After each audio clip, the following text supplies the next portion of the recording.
Vítajte. Dnes sa pozrieme na jednu celkom zaujímavú daňovú otázku zo Slovenska. Týka sa DPH. Máme tu dotaz od živnostníka, je registrovaný podľa paragrafu 7a zákona o DPH. No a stalo sa mu to, že prijal službu z Európskej únie, vypočítal si DPH, ale tá suma bola akože nižšia ako 5 eur. Zákon hovorí, že ju vtedy nemusí platiť. A otázka je, považuje sa toto neplatenie za nejaký zdaniteľný príjem, ako keby mu niekto odpustil dlh? Poďme sa na to pozrieť. Áno, je to naozaj dobrá otázka.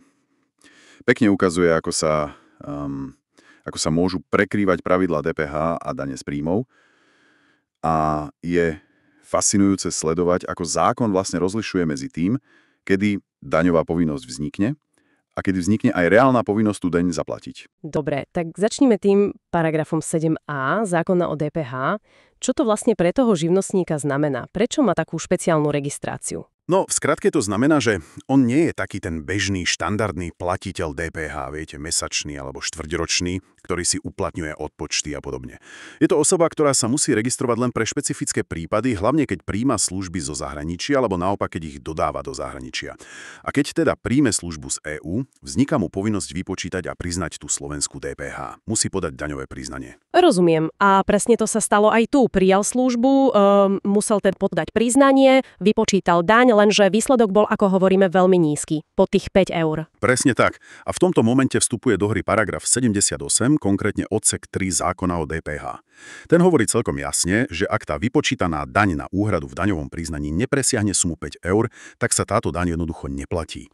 Je to vlastne typické pravidlo de minimis, taká minimálna hranica, pod ktorou sa už štátu neoplatí tú platbu administratívne riešiť. Tu zaplatiť niečo, čo som si sám vypočítal ako daň.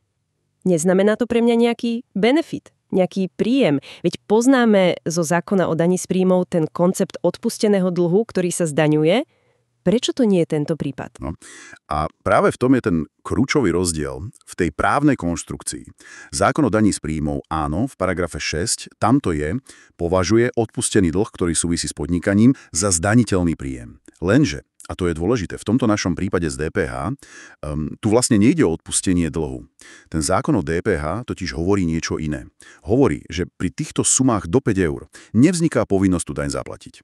To je zásadný rozdiel oproti situácii, kedy by ten dlh, tá daňová povinnosť na úhradu, najprv existovala a potom by štát povedal, dobre, tak toto ti odpúšťam. Tu proste tá finálna povinnosť, tá povinnosť platby zo zákona ani nevznikne pre tie malé sumy.